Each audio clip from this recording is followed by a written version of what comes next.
Hi friends, welcome back to study classes. तो my dear friends, आज की 5 MCQ series में आपके साथ डिस्कस करने वाले हैं 5 इंपॉर्टेंट सवाल जो कि जुड़े हैं हमारे सेल ऑफ गुड्स एक्ट 1930 से। तो आइए जी अपने डिस्कशन को स्टार्ट करते हैं। तो आगे बढ़ने से पहले ब्रीफली आपको हमारे कोर्सेज के बारे में बता देते हैं। तो माय डियर फ्रेंड्स, हमारे पास आपके लिए कुछ स्पेशलाइज्ड कोर्सेज हैं आपकी प्रिपरेशन को आसान बनाने के लिए। यूजीसी नेट एग्जामिनेशन की बात करें तो उसके लिए आपको पेपर 1 कॉमर्स और मैनेजमेंट के कोर्सेज मिल जाएंगे। आरपीएससी जो एग्जामिनेशन हमारा है असिस्टेंट प्रोफेसर का, उसके अंदर एबीएसटी, ईएएफएम और बीएडीएम का कोर्स आपको मिल जाएगा। और यूपीएचईएसी का कॉमर्स का जो पेपर का कोर्स है वो भी आपको हमारी वेबसाइट से, हमारी ऐप पे मिल जाएगा। विजिट कीजिए हमारी वेबसाइट पे या फिर हमारी ऐप पे और डिटेल्स के लिए। तो चलिए जी शुरुआत करते हैं आज के पहले सवाल से। तो सवाल यहां पे हमारे पास है, which of the following statements is are true about sale of goods act. तो हमारे सेल ऑफ गुड्स एक्ट के बारे में कौन सी स्टेटमेंट्स यहां पे सही हैं। Sale of goods act contains the basic principles as well as the legal framework of transactions of sale and purchase. Earlier, the Sale of Goods Act was a part of the Indian Contract Act. This act came into force with effect from 1st of July 1930. तो जल्दी से analyse कीजिए इन statements को और बताइए क्या answer यहां पे हमारा सही होना चाहिए।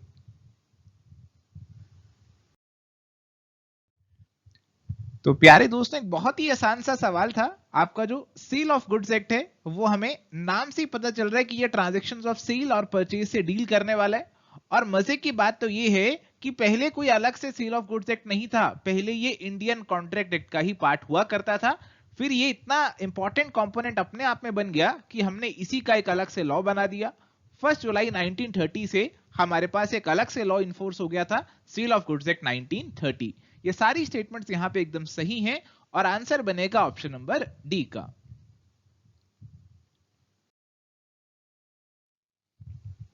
अगला सवाल है, असर्शन दी गई है, contingent goods is a type of existing goods.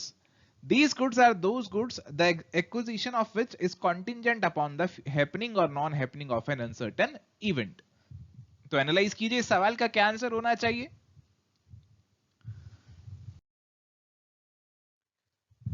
तो माय डियर फ्रेंड्स, हमारा जो सेल ऑफ गुड्स एक्ट है वो मेनली गुड्स के ऊपर ही आधारित है। अगर आपको गुड्स के बारे में सभी कुछ समझ में आ गया इस लॉ के अंदर, तो आपको ये पूरा कानून समझ में आ जाएगा। अब इस एक्ट के अंदर बताया गया कि अलग अलग टाइप्स के गुड्स हमारे पास होते हैं। एग्जिस्टिंग गुड्स हमारे पास होते हैं, हमारे पास कुछ फ्यूचर गुड्स होते हैं, और कुछ हमारे पास जो है कॉन्टिंजेंट्स होते हैं, कॉन्टिंजेंट गुड्स होते हैं।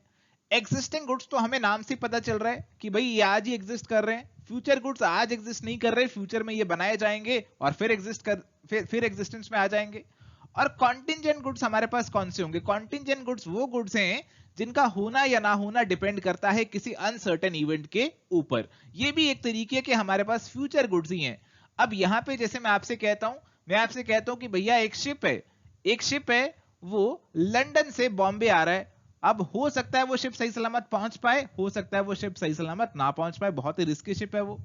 अगर वो शिप सही सलामत पहुंच गया तो उसमें मैंने ढेर सारे बहुत बढ़िया वाले टीवी मंगाए हुए हैं, तो मैं आपको वो एक टीवी जो है वो 10,000 का दे दूंगा अगर वो शिप सही सलामत आ गया।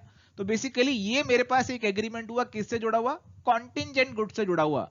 आपको टीवी मिलेगा या नहीं मिलेगा ये किस पे डिपेंड करता है? एक अनसर्टेन इवेंट पे डिपेंड करता है, जो कि है कि शिप सही सलामत पहुंच पाएगा या फिर नहीं पहुंच पाएगा।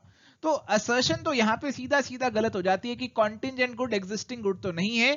इसीलिए हमारे पास यहां पे आंसर बनेगा option D, only R is true.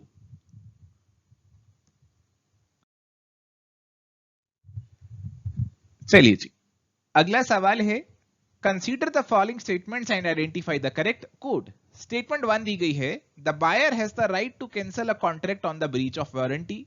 Second statement है, the buyer has no right to cancel the contract on breach of conditions.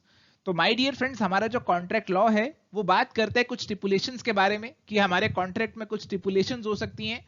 कुछ स्टिपुलेशंस ऐसी होंगी जो कि बहुत ही जरूरी होंगी कॉन्ट्रैक्ट के लिए, और कुछ स्टिपुलेशंस ऐसी होंगी जो कि इतनी ज्यादा जरूरी नहीं होंगी, जो कि सब्सिडरी लेवल पे आएंगी, सेकेंडरी लेवल पे आएंगी। तो यहां पे उन्हीं स्टिपुलेशंस के ऊपर यहां पे सवाल पूछा जा रहा है। कंडीशंस और वारंटी दो हमारे पास स्टिपुलेशंस हैं, उनके बारे में आपको बताने की बातें सही हैं या फिर इनमें कोई गलती है।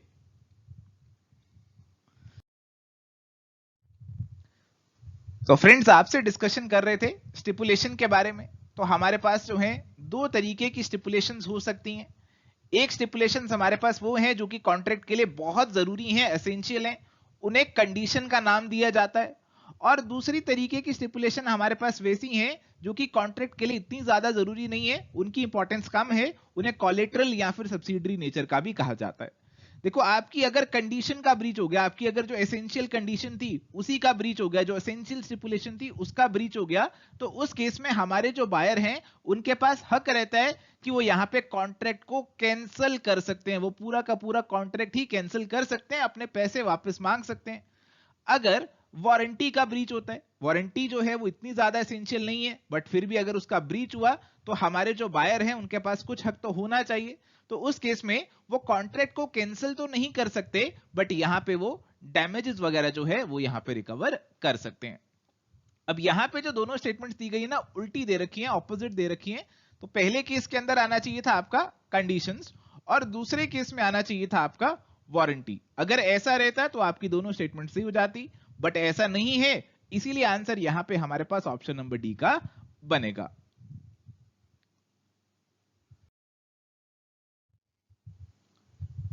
चलिए जी अगले सवाल की तरफ बढ़ते हैं। यहां पे हमें दो लिस्ट दे रखी हैं और करेक्ट कोड हमें आइडेंटिफाई करना है। Sale, agreement to sale, hire purchase और बेलमेंट, ये टर्म्स हमें दे रखी हैं और दूसरी तरफ इनके मीनिंग्स दे रखे हैं। आसान सा सवाल है, आप आसानी से मेरे ख्याल से तो इसकी मैचिंग कर पाएंगे। तो जल्दी से वीडियो को पॉज करके मैचिंग कर लीजिए और फिर बढ़ते हैं अपने आंसर की तरफ।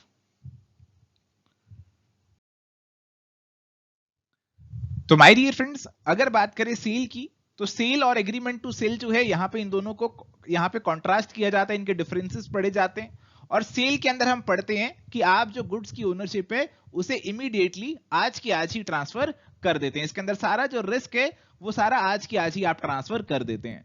बट एग्रीमेंट टू सेल के अंदर ऐसा आज नहीं हो रहा, ऐसा कुछ समय बाद होने वाला है। आपके अगर फ्यूचर गुड्स हैं जो कि आज एग्जिस्ट नहीं करते, फ्यूचर में आपके कोई गुड्स होंगे जिनको आप बेचने वाले हैं, उनका आप एग्रीमेंट टू सेल करते हैं, तो फिर इस केस में हम उसे सेल नहीं बोलते, उसे एग्रीमेंट टू सेल यहां पे बोला जाता है। हायर परचेज की अगर हम बात करें तो ये बिल्कुल वैसा ही है जैसे आप इंस्टॉलमेंट पे स्कूटर खरीद कर लेकर आते हैं, आप कोई मशीनरी इंस्टॉलमेंट पे खरीद कर लेकर आते हैं। तो जैसे जैसे आप उसकी इंस्टॉलमेंट देते रहेंगे वैसे वैसे जो है आप उसके मालिक बनते चले जाएंगे। जब आप उसकी आखिरी इंस्टॉलमेंट की पेमेंट कर देंगे तब आप उसके असली मालिक बनेंगे। तो ओनरशिप जो ट्रांसफर होती है वो लास्ट इंस्टॉलमेंट की पेमेंट के बाद होती है हायर परचेज के अंदर। और बेलमेंट की बात करें तो बेलमेंट का मतलब होता है कि आपने कोई सामान किसी और को दिया कुछ स्पेसिफिक पर्पस के लिए।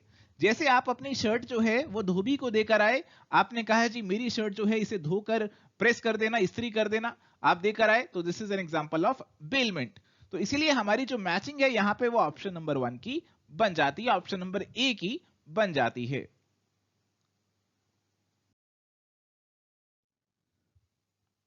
चलिए जी अगला सवाल है, which of the following does not come under the purview of goods in the context of Sale of Goods Act 1930? Goodwill, shares, actionable claims और water। आपको बताना है कि भाई जो सेल ऑफ गुड्स एक्ट है ना उसमें गुड्स की डेफिनेशन दे रखी है, बताया गया है कि गुड्स क्या होंगे क्या नहीं होंगे। आपको बताना है कि इनमें से कौन से गुड्स नहीं होंगे।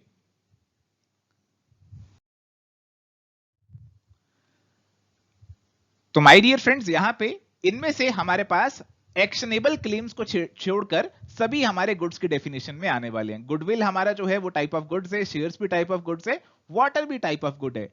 एक्शनेबल क्लेम जो है वो टाइप ऑफ गुड नहीं है। गुड्स की डेफिनेशन जो हमारी सेल ऑफ गुड्स एक्ट के अंदर दे रखी है उसमें लिखा गया कि goods means every kind of movable property. तो हर तरह की मूवेबल प्रॉपर्टी इसके अंदर आ जाती है except actionable claims and money. Actionable claims और मनी को छोड़कर बाकी सारी जो मूवेबल प्रॉपर्टी है वो इसके अंदर आ जाती है। और इसीलिए हमारा जो आंसर यहां पे बनेगा वो बनेगा जी ऑप्शन नंबर सी का। तो ये थे जी आज के हमारे डिस्कशन के सवाल। अब यहां पे आपके लिए होमवर्क सवाल है, इसका आंसर आपको हमें कमेंट्स के थ्रू बताना है, हमें इंतजार रहेगा आपके कमेंट्स का। So thank you my dear friends, ये था आज का हमारा डिस्कशन। अगर आपको आज का वीडियो पसंद आया तो इस पे ज्यादा से ज्यादा प्यार दिखाएं और हमारे चैनल के साथ जुड़े रहें। Bye bye, take care, all the best.